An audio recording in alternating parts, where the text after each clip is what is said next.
فأكبر وثن من ناحية الحجم اتخذ من دون الله هو الطبيعة عند الملاحدة، أكبر الأوثان حجماً في تاريخ الكفر البشري. كتاب اختراق عقل للدكتور أحمد إبراهيم من أفضل الكتب التي أوصي بها في هذا الباب، باب القضايا المتعلقة بالفيزياء والإلحاد. الكتاب يناقش هذه القضايا باحترافية علمية، وفيه أيضا ردود على شبهات إلحادية مختلفة. رابط الكتاب في أول رابط في وصف الفيديو. قوموا بتحميل الكتاب وانشروه بارك الله فيكم. ويعترف الفيزيائي الملحد آرثر إدينغتون بهذه المعضلة فيقول: إن فكرة أن لهذا الكون بداية، هذه الفكرة بغيضة بالنسبة لي، فكرة أكرهها. السلام عليكم.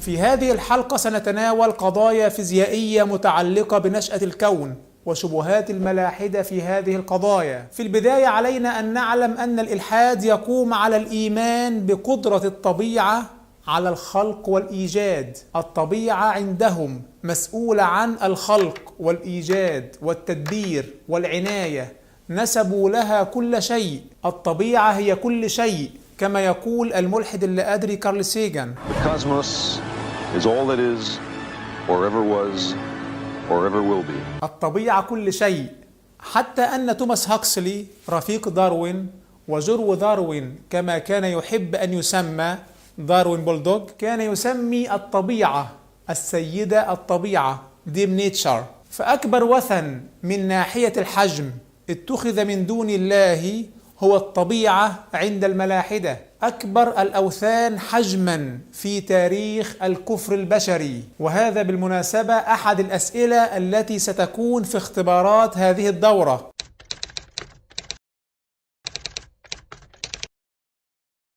فالإلحاد وثنية، ينسب للطبيعة المادية القدرة على الخلق والإيجاد والتدبير. ريتشارد دوكنز يسمي الطبيعة صانع الساعات الأعمى، The Blind Watchmaker. فالطبيعة تصنع وتخلق عندهم. من أجل ذلك فالإلحاد يصنف ضمن الوثنية. وما أن يصعد الملحد جبل الإلحاد حتى يجد جماعة من الوثنيين جالسين هناك منذ قرون. فالإلحاد يؤمن بقدرة الطبيعة، لكن يدخل القرن العشرين لنكتشف أن هذه الطبيعة لها بداية. الكون ليس أزليا، الكون غير مكتف بذاته. هذه الطبيعة، هذا الكون ظهر فجأة من اللا زمان واللا مكان، واليوم هناك إجماع علمي بين علماء الفيزياء على ذلك. في لحظة واحدة ظهرت مادة الكون، ظهر الزمان والمكان بعد أن لم يكن هناك مكان أو زمان. وهنا كانت الورطة الكبرى أمام الإلحاد. فالكون أتى فجأة بمنتهى الضبط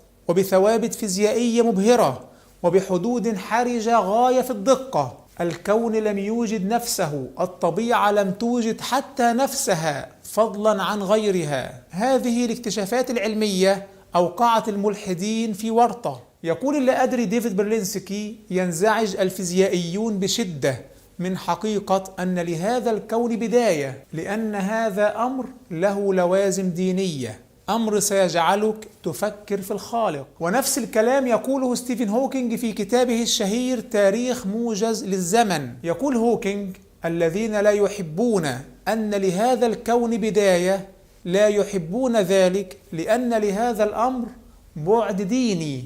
ويعترف الفيزيائي الملحد آرثر إدينغتون بهذه المعضلة فيقول: إن فكرة أن لهذا الكون بداية، هذه الفكرة بغيضة بالنسبة لي، فكرة أكرهها. طبعا الملاحدة العرب يعيشون بلادة وبرود الجهال أمام هذه الحقائق، فهم يسخرون من إلزام أن لهذا الكون بداية، لأنهم في الواقع لا يفهمون أبعاد هذا الإلزام. المهم أن بداية الكون دفعت الملاحدة في جنبات الأرض لوضع الكثير من الفرضيات والتخمينات. فقالوا مثلا: ربما هناك قوانين فيزيائية قبل ظهور كوننا، وقد كفروا به من قبل ويقذفون بالغيب من مكان بعيد. لما كفروا اضطروا للرجم بالغيب بلا برهان ولا بينة، أي تخيل للهروب من اللوازم الدينية. فكرة أن هناك قوانين فيزيائية قبل كوننا هذه فكرة سخيفة، لأن كلمة قبل غير موجودة في الطبيعة، فقبل وبعد هذه كلمات مرتبطة بالزمن، والكون كما قلنا أتى من اللا زمن، وبالتالي لا وجود لكلمة قبل في العالم المادي الطبيعي. وللتبسيط فالكون أتى من اللا زمان واللا مكان كما قلنا، إذا لا يوجد شيء في العالم المادي يسمى قبل، لأن الزمن نفسه لم يظهر إلا بظهور العالم المادي، وبالتالي ليس أمامك إلا الخلق الإلهي المباشر للزمان والمكان والمادة والكون. ثم هل بهذا افتراض أن هناك قوانين قبل عالمنا، هل بهذا الافتراض أجبتم عن السؤال؟ سيبقى السؤال: ما مصدر هذه القوانين؟ من الذي قننها؟ من الذي أعطاها عملها؟ ما مصدر قانون الجاذبية الذي افترضه بعض الملاحدة سابقا لكوننا؟ ما مصدر هذا القانون؟ من الذي قننه؟ ثم إن قانون الجاذبية هو كبقية القوانين مجرد توصيف لحدث، وليس هو ذات الحدث. وللتبسيط نقول أن قانون الجاذبية يفسر لي سبب سقوط هذا القلم وسرعة السقوط، لكن لا يفسر لي من أين أتى هذا القلم، وبالأحرى هو لم يوجد هذا القلم، فقانون الجاذبية لن ينتج كرة البلياردو، وإنما فقط يصف حركتها إذا سقطت على الأرض. قانون الجاذبية كبقية القوانين ليس كينونة مستقلة، ليس شيئا مستقلا، وإنما هو توصيف رياضي لحدث معين. لكن يأتي الملاحدة ليفترضوا أن قانون الجاذبية يكفي لخلق كرة البلياردو وعصا البلياردو واللاعب.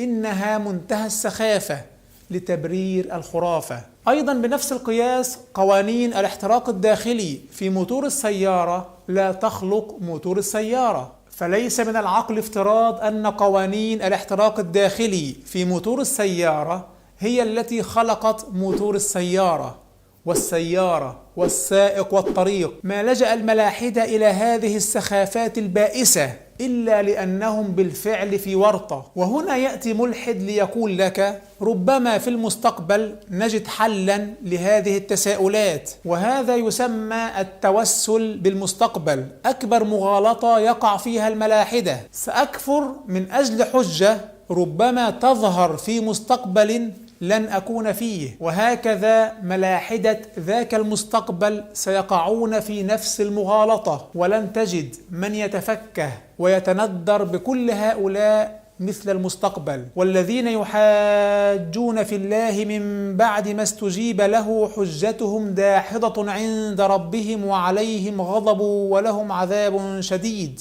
ليس من الحكمة ولا من العقل أن تحتكم إلى تخمينات حتى تبتعد عن الإيمان بالخالق. ظاهرة الكون الذي أتى بهذا الضبط وبهذه الحدود الحرجة فيه برهان آكد على الخالق الذي أبدع كل شيء. لو عطلت هذا البرهان العقلي الذي يلزمك إلزاما بالتسليم للخالق، فعند أي مرحلة سوف تسلم له. وقالوا لو كنا نسمع أو نعقل ما كنا في أصحاب السعير. الكون جاء في لحظة بمنتهى الضبط وبثوابت فيزيائية مبهرة. لو اختل ثابت واحد بجزء من مليارات مليارات مليارات مليارات الأجزاء لما كنا هنا. إذن بعقلك الإيمان الديني بالخالق أقرب أم هذه الغرائب التي نسمعها من الملاحدة؟ حكم عقلك. On the other hand, this cosmological constant is tuned to 1 part and 10 to the 120 decimal places. Nobody thinks that's accidental. That is not a reasonable idea, that something is tuned to 120 decimal places just by accident. That's the most extreme example of fine-tuning. No force in the history of cosmology has ever been discovered to be that finely tuned. The cosmological constant needs to be set to 1 part in a trillion, trillion, trillion, trillion, trillion, trillion, trillion, trillion, trillion, trillion. Otherwise the universe would be so drastically different that it would be impossible for us to evolve. That the cosmological constant arrived at such a tiny value by chance seemed to be out of the question. لا يمكن لشيء منضبط بهذا الضبط أن يأتي بالصدفة. الثابت الكوني من أكبر الأمثلة إبهاراً على الضبط الدقيق في كوننا. هذا كلام ليونارد ساسكايند، واحد من أكبر علماء الفيزياء. وهنا يضع الملحد فرضية أخرى، وهي ما المانع أن تكون هناك أكوان كثيرة مالتيفيرس، وكوننا أتى بين هذه الأكوان بالصدفة. فرضية الأكوان المتعددة كما يعرف كل فيزيائي على وجه الأرض هي مجرد فرضية بلا دليل من رصد أو نظر. يقول عالم الفيزياء جون بولكينغورن: الأكوان المتعددة ليست فيزياء، بل هي في أحسن الأحوال تصور ميتافيزيقي. لا يوجد دليل علمي واحد يدعو للإيمان بمجموعة من الأكوان المتعددة. أما الفيزيائي اللامع راسل ستانارد فيقول: لا توجد حتى معادلة فيزيائية واحدة تدعم فرضية الأكوان المتعددة، إنها مجرد تخمينات وخيالات، ولا ندري لماذا يحاولون الانتصار لهذه التخمينات، إنه أمر مربك وغريب. وهذا كلام فيلسوف العلوم ريتشارد داويد. وحتى على افتراض وجود أكوان متعددة، فإن كل كون من هذه الأكوان سيبقى منعزل عن الآخر، منعزل سببيا. كل كون ظهر مستقلا تماما، وبالتالي فكل كون واقعة مستقلة independent event. وبهذه الصورة فلكل كون قوانينه الفيزيائية الخاصة والمستقلة به. وهذا يطرح إشكالا أعمق، وهو أن لكل كون تصميم خاص. فأنت لم يعد أمامك كون بثوابت فيزيائية مدهشة، بل جملة أكوان لكل منها عملية إبداع، لكل منها قوانينه الخاصة وإلا ما ظهر. وربما بعض الثوابت في هذه الأكوان تفوق في دهشتها ودقتها الثوابت في كوننا بمليارات مليارات مليارات المرات. إنها إلزامات أكبر على الإلحاد. ثم السؤال الجوهري: من أين أتت هذه الأكوان؟ الأكوان المتعددة على افتراض وجودها ليست أزلية، بل لها بداية. وبما أن لها بداية، إذا لابد من مسبب لوجودها. وقضية أن الأكوان المتعددة لابد أن يكون لها بداية، هذا أمر معروف. نستمع لواحد من أشهر داعمي فرضية الأكوان المتعددة اليوم في الغرب، وهو عالم الفيزياء ألين جوث. نستمع له وهو يقرر أن الأكوان المتعددة لابد أن يكون لها بداية.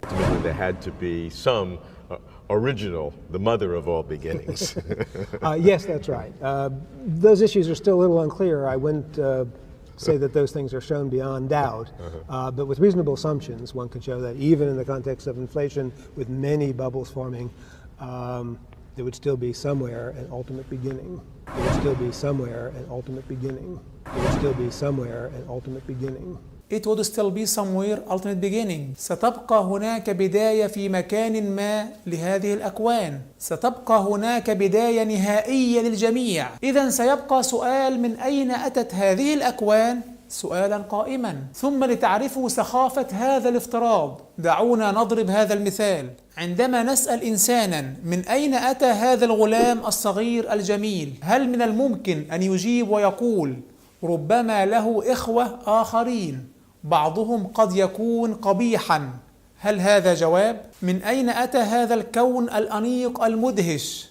ربما هناك أكوان أخرى. إجابة سخيفة على سؤال عقلي ومنطقي. يقول كريستيان دوف: لو حاولت أن تغرق السمكة بكل محيطات العالم فسوف تثبت وجودها، لن تغرق، لأن الأسماك لا تغرق لو وضعتها في الماء. فلو أغرقت كوننا بمليارات الأكوان سوف يبقى إلزام الضبط الدقيق في كوننا قائما. فالإلزامات والأسئلة سوف تبقى حية تتنفس ولو أغرقتها بمليارات الأكوان، بل إن كل كون جديد سوف يزيد الإلزامات تعقيدا. وبالمناسبة هنا لابد أن نقول أنه ليس هناك أي مانع شرعي من وجود أكوان أخرى، فالله عز وجل هو رب العالمين، الحمد لله رب العالمين. لكن التدليس أن يتم افتراض أن هذه الأكوان مبرر لوجود كوننا. كل كون منعزل عن الآخر، كل كون له بداية، كل كون أتى بإبداع مدهش وإلا ما ظهر. الافتراض الأخير الذي نعرضه في هذه الحلقة للملاحدة وهو قولهم: ما المانع أن يكون كوننا قد أتى بالصدفة؟ القول بالصدفة لحظة ظهور الكون هذا جهل بأصول الاحتمالات، لأن الصدفة لها شرطان لا ينفكان عنها: شرط الزمان والمكان. الصدفة تشترط زمان تحدث فيه أثرها، وتشترط وجود مادي مكاني تنتج فيه مفعولها. والكون كما قلنا باتفاق الفيزيائيين أتى من اللا زمان واللا مكان، وبالتالي من اللا صدفة. أما واجب الحلقة اليوم فهو كتاب سيستمر معنا إن شاء الله على مدار حلقتين، وهو من أجمل الكتب العربية في موضوع الحلقة، كتاب اختراق عقل للدكتور أحمد إبراهيم، من أفضل الكتب التي أوصي بها في هذا الباب، باب القضايا المتعلقة بالفيزياء والإلحاد. الكتاب يناقش هذه القضايا باحترافية علمية، وفيه أيضا ردود على شبهات إلحادية مختلفة. رابط الكتاب في أول رابط في وصف الفيديو. قوموا بتحميل الكتاب وانشروه بارك الله فيكم، ونبدأ في قراءة الكتاب قراءة جيدة وندون الملاحظات. أشكركم على حسن الاستماع، جزاكم الله خيرا، والسلام عليكم.